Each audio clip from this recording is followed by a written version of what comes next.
Welcome to this episode of the NLN podcast, Nursing Edge Unscripted, the surface track, and thank you for joining us. The episode is entitled Diversity, Equity, and Inclusion, From Classroom Conversations to Clinical Care, where we will discuss how nurse educators can help bridge the academic gap around issues of diversity, equity, and inclusion. More specifically, we will explore the knowledge, skills, and abilities our learners need to create meaningful and therapeutic relationships with their future colleagues, leaders, and patients. And to help us today, we have a very special guest, Dr. Jeffrey Ash, who is an Associate Dean for Diversity and Inclusion and an Assistant Professor in the Partnerships, Professional Education, and Practice Department at the University of Maryland School of Nursing in Baltimore, Maryland.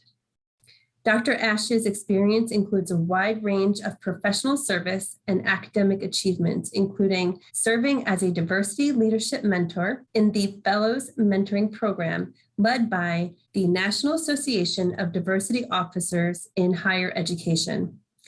And he also co-chairs a diversity leadership consortium of diversity deans in the Big Ten Academic Alliance. Welcome, Jeff. Thank you for joining us. You read about yourself, you're like, wow, is that me? Did I do that? Yes.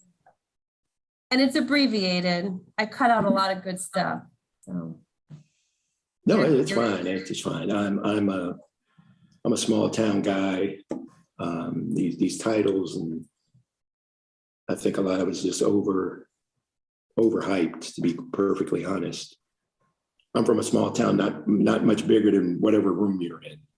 So, and it's a pretty informal place, and I know that I'm pretty informal, and that's my preference, actually. Sure. The town I grew up in has population, last I think 2010 census, 642 people. There's one stoplight in town. There's one high school in the whole county. That's Kent County, Maryland. So the name of the high school is Kent County High School. I remember when I got to Towson University, the joke, if you're from Kent County and you played sports, is you automatically made the all-county team because there's only one high school in the county, but there's crime is, it's such a small place. If you stole someone's car, everybody would know you did it. It's such a small town. Atmosphere. My mom still leaves the spare key in the extra car. It's on the floor mat, very visible. If you walk up to the yard, it'll be right there. And most folks, the key's under the doormat.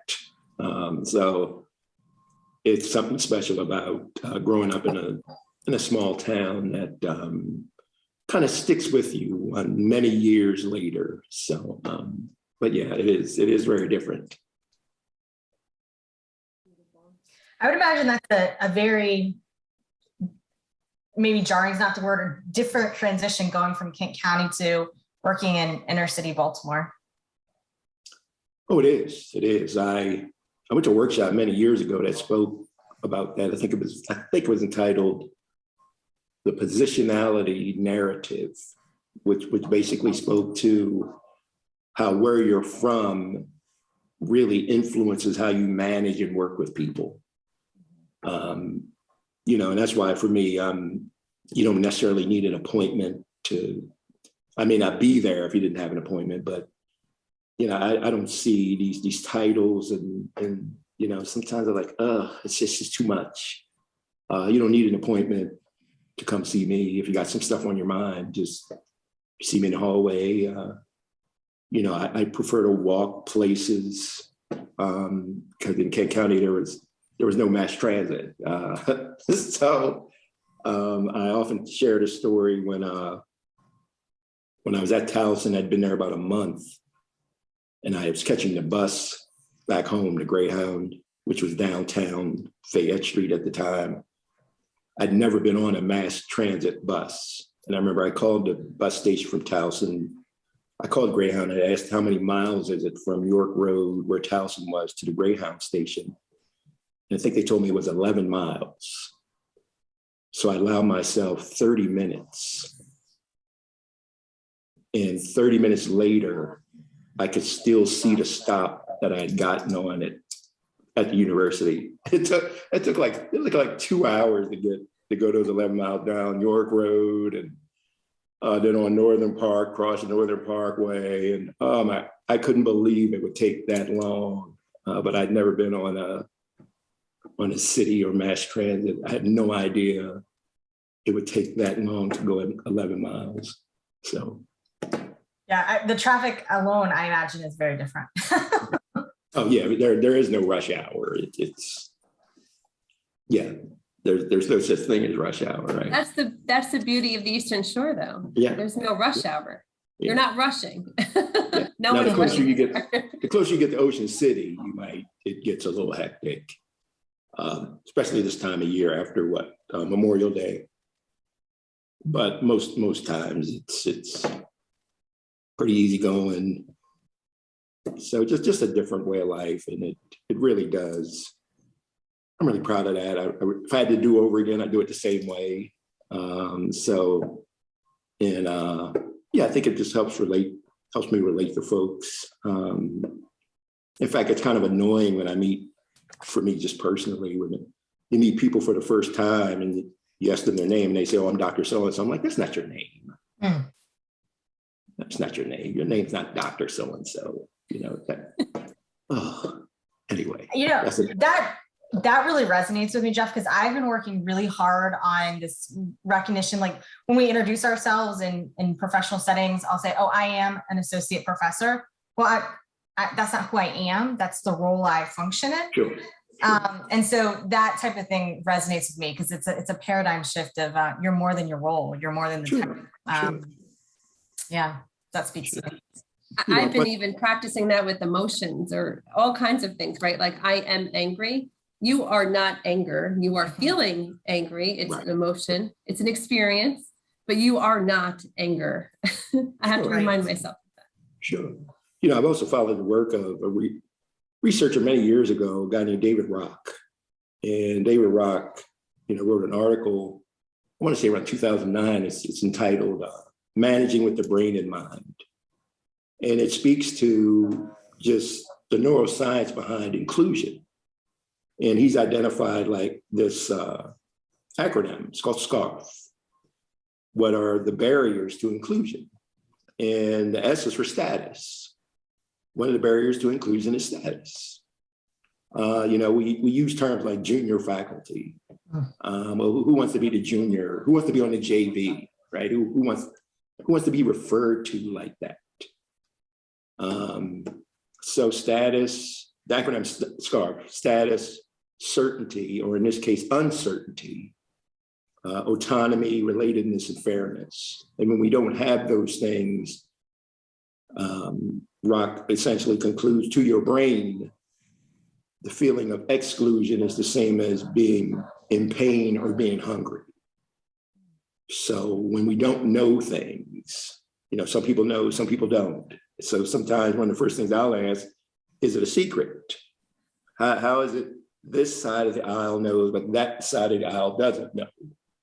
And people sometimes use information like that as a form of status.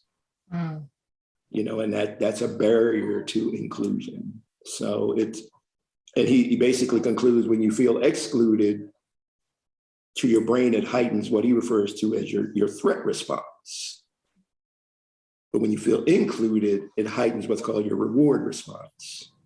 And to me, a great example is if you've ever gone to like a workshop or a conference or something, you open the door and there's a room full of people that are seemingly looking at you and you don't know anybody, right? Your threat response is pretty high. But the minute you see a familiar face or somebody you recognize, you're like, "Oh, I'm going to sit by you." Your reward response is really high because you see something familiar. So it's really about being mindful. I feel like I sometimes will boast and say my memory is pretty photographic. But having said that, I really try to pay attention and be very observant, reading body language. One of the things with the pandemic that I've missed doing is walking the building and engaging students, because I see people sometimes sitting alone and they're really alone. They're not studying. There's just a look of alone. It's a different when you're studying and you're alone. But it's another look when you're just alone that looks isolated. So I've missed doing that. I like being back in the building, being in engaged folks in the elevators, and hearing conversations and infusing myself in those conversations. So it's good to be back in the building in that way. That kind of observation you speak about, Jeff, I think it's interesting. I think some people have that skill very refined and some people need to work at it. And I do think you can really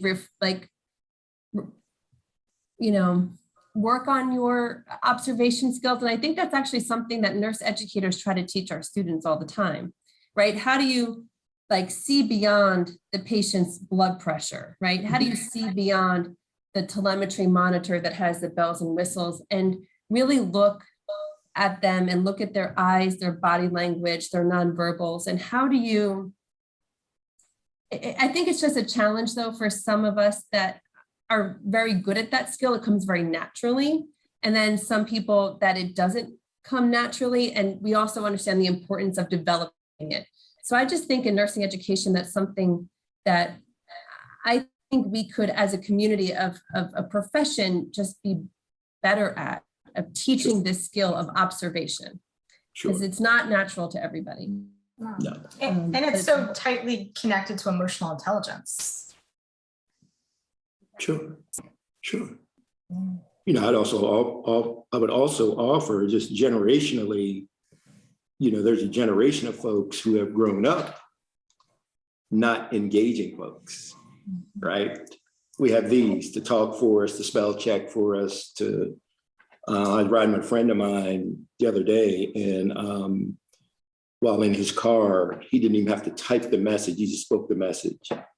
Tell Dave Smith I'm going to be late. And the car sent somebody a text message, right? So there's a generation of folks who have grown up not having to engage and look people in the eye and be mindful of the nonverbal. And so it's really interesting how we do need that. I think and in fact, what really got me on this kick many years ago, I read the book Blink, I believe by Gladwell, that spoke about how in an instant we have these micro expressions. There's times where I can see there's times when I walk into a room or walk into a meeting or a room and I see people look up to the right, like, just the whole nod, like, oh, wow, I can tell they're not happy to see me, right? Like, here he is, right? Like, wow, what's that about? Even in the book Blink, he mentions, Gladwell mentions how it starts with their interviewing couples for something and how he could tell instantly how the couples walk into the room, which couple is not getting along very well. You know what, though, Jeff, I think what you said spoke to me, because your first response when you described this person coming into the room and, maybe looking up to the right, you said, what's that about? I think your curiosity has always been, I think you role model that often. And I think it's that kind of curiosity that when we see somebody do something or say something that's kind of puts us on our heels, digging into that a little bit and being like, that's interesting. That's not the look I was expecting. I don't know if I was expecting a hug or a high five or what, but I wasn't expecting an eye roll. Sure. So I think just being curious about that and giving people the benefit of the doubt can be helpful. And I just heard that kind of resonate in what you were saying. That's interesting. What's that about? I use that as an opportunity because my first thought is not necessarily a negative one. My first thought is they probably don't know me very well. So I try to see that as an opportunity to sometimes sit right beside that person and say, hey, how you doing? How's it going?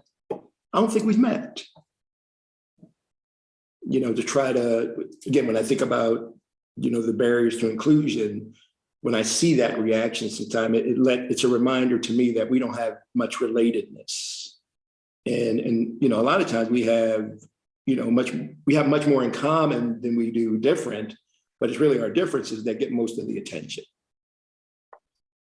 I was thinking about something very similar to that when you were talking about the technology and how people have grown up on that, and the research around how when people feel disconnected or not leaning into others, how much easier it is to engage in some of these transgressions or these microaggressions that people may not do, maybe I won't say wouldn't, but might not be inclined to do if they leaned in and knew more about the person or understood them or connected. I think about those studies about road rage and, the online social media comments about things that are posted or typed or said or done because people feel disconnected. So when we lean in, it's easier to do that. When we lean in, get curious, like you talk about, sit down, get connected with somebody, we learn a lot more about the humanity and the connection and the commonality that makes it, I think, helpful to find common ground and be able to be relatable. Sure. I totally agree with that. I think, when I think of relatedness, when we don't have that, there's a term sometimes folks in this work use is you'll graduate from MSU. When you don't have information about folks and a lack of relatedness, you'll make stuff up. Sometimes even in conversations, when our bias speaks to us sometimes instantly, the person that's always late, the person who has to leave the meeting early, you hear things out where they're not a team player, or they're always late, and we make assumptions, or they're lazy, or, and sometimes I call people and I'm like, you just made that up, didn't you? And like, like, what do you mean? Like, because you don't know why they left. Maybe they got some medication to take. Maybe they got to check on their child and child care. Maybe they have to take care of an older adult parent. You don't know why they're leaving early. You don't know why they're arriving late. So don't make stuff up. Yeah, and we know that the brain is wired cognitively in a way that in the absence of information, we fill in our own narrative. And that narrative gets by our lens, our biases, our upbringing, our experience, our culture, everything. And we shape a narrative in the absence of that information that can be inaccurate at best and harmful at worst, I think. And, I always like to remind myself, this is sort of an issue of the human condition, but our brains were hardwired to do that really for survival. If we got little bits of pieces of information, we needed to fill in the blanks to make a bigger picture so we could respond appropriately.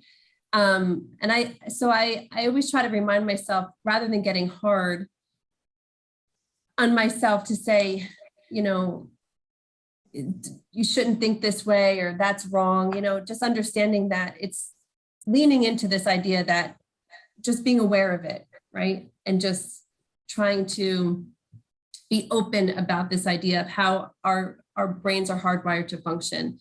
And it's not such a bad thing.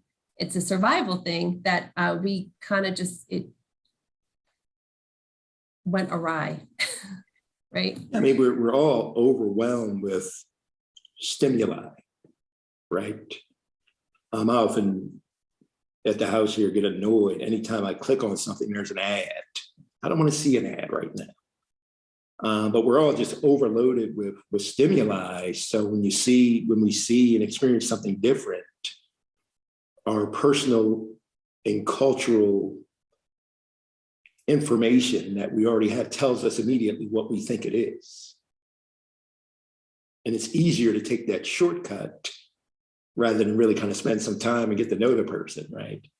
So if you see somebody in a hoodie, or I use my transcript sometimes as a prop.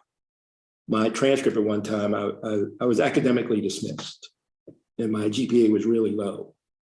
So sometimes I'll show these pictures doesn't have my name on it, of the transcript and the GPA. So I show a series of pictures and ask people, write down your first thought. And when they see academically dismissed and see the GPA, and I collect these index cards later, and I read what some of the commentary, and the commentary is like lazy, unmotivated. But then later I showed that's my transcript, right? So, and I was never any of those things. But when you see that, our personal and cultural history tells us what that is when you see it. And we all do, I do it as well. You know, some people think I don't do this, I don't misspeak, I don't always get it right either. You know, so we all do that, but we are wired like that. As soon as you see it, your personal culture tells you what it is. So we were having a little bit of an informal conversation, and these themes and topics came up about bias and self-awareness. And I wanted to build on that and transition that into the academic setting and tap into your expertise and your perspective from a DEI perspective, which would be, you know, there's been so much focus and emphasis on not only at college and programmatic levels, but within classrooms to really evaluate fostering inclusivity and focusing on equity. And I think at the same time, we still have a lot of blind spots. We still have a lot of things that we're not aware of that fall under our subconscious. And so I'm curious to hear from your perspective, perhaps maybe at multiple levels, maybe at a college or school level, programmatic level, even in our classrooms. What are some of the things that you see as being things that are in our blind spots or we're unaware of that we really need to shift our focus on and think about in order to really foster inclusivity and equity in the spaces that we coexist and teach and work in? Well, that's a great question. A couple of things just jump out to me. One is I'm really fond of a phrase that everything speaks.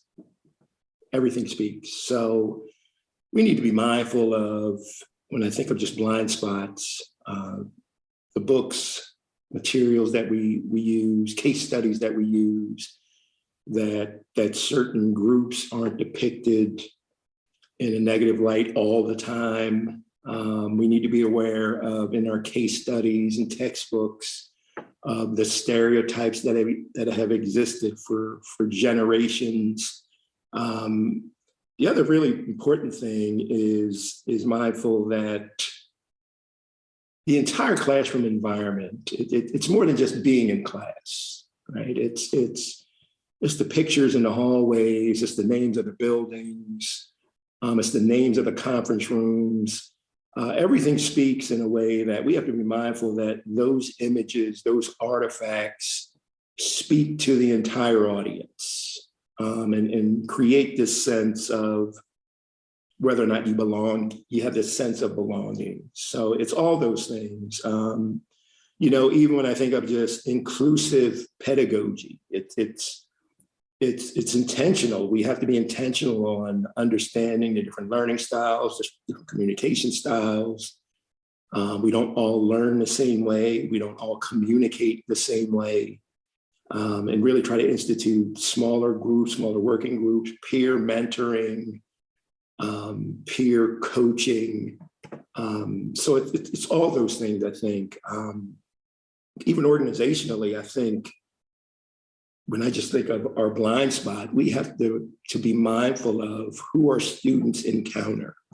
We have a number of instances where students encounter folks who are not our employees, but to the students, they feel like they're our employees, you know, our clinical partners, preceptors, and sometimes we got to make sure that those folks are uphold our core values as well, because they really represent a key component to the educational experience. So it's those things I think we got to be mindful of. Another thing I think of the blind spot, just organizationally, is really trying to be more intentional on growing and developing our part-time and adjunct folks, including them like any other employee. And oftentimes are your part-time folks adjuncts or sometimes an afterthought. And I think a blind spot, just I think for us organizationally, when I think about how important it is to diversify the faculty, is really looking at who we already have and who we're already familiar with, and growing and developing them in a way to come on board full time. So those are some things I think are some immediate blind spots that just kind of jump out at me. One thing we know from the evidence is that it's really hard for us to get our own blind spots into focus. And we usually need the help of somebody else to hopefully kindly bring what's in our blind spot to our forefront. So I think this conversation, right, is one way, just talking about these blind spots. I'm wondering though, for a teacher in the seat at the desk who's writing this case study, who's writing these test questions, what are some things that we can do for the faculty that are doing this work, and how can that kind of level of content clear, how can we get that out of our blind spot and clear of bias? I think one of the things I think you could do is we have to accept that we don't know everything, right? So I think the first step is it really starts with ourselves, and recognizing that it's okay to be vulnerable. I believe it's Brene Brown that speaks to that. It's okay to be vulnerable and not have all the answers and know everything. The other thing I think that's important to this work is, at least from my perspective, is for folks not to feel alone. You don't have to figure this out by yourself. So it's okay to not know and to say that you don't know. I think even as faculty, I think we could partner with each other. I think of the generation when I first started teaching, there was a lot of classroom observations, and feedback doesn't always have to be threatening. You can use feedback for growth, for development. So it's really partnering. I think it's okay to even though I think a course class is being captured on class captures and videos, it's okay to look at yourself, not necessarily for the content, but to look at yourself and be critical of yourself and give yourself feedback, and partner with other faculty, just solicit feedback.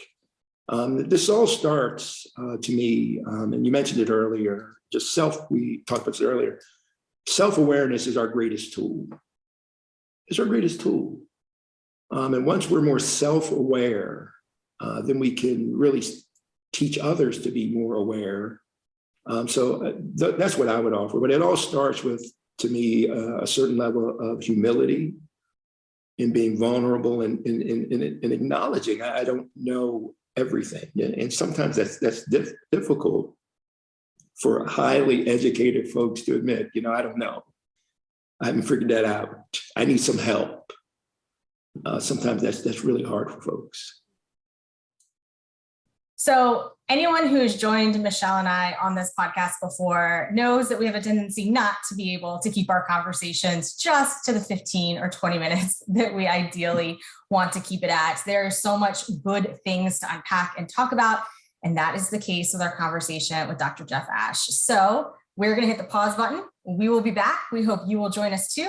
We'll pick up with our conversation with Dr. Ash on considering DEI initiatives within clinical and academic settings and how we bridge the gap. Thank you for joining us on this episode of NLN Nursing Edge Unscripted Surface. We hope you join us next time. Until then, remember, whether your water is calm or choppy, stay connected, get vulnerable, and dare to go beneath the surface.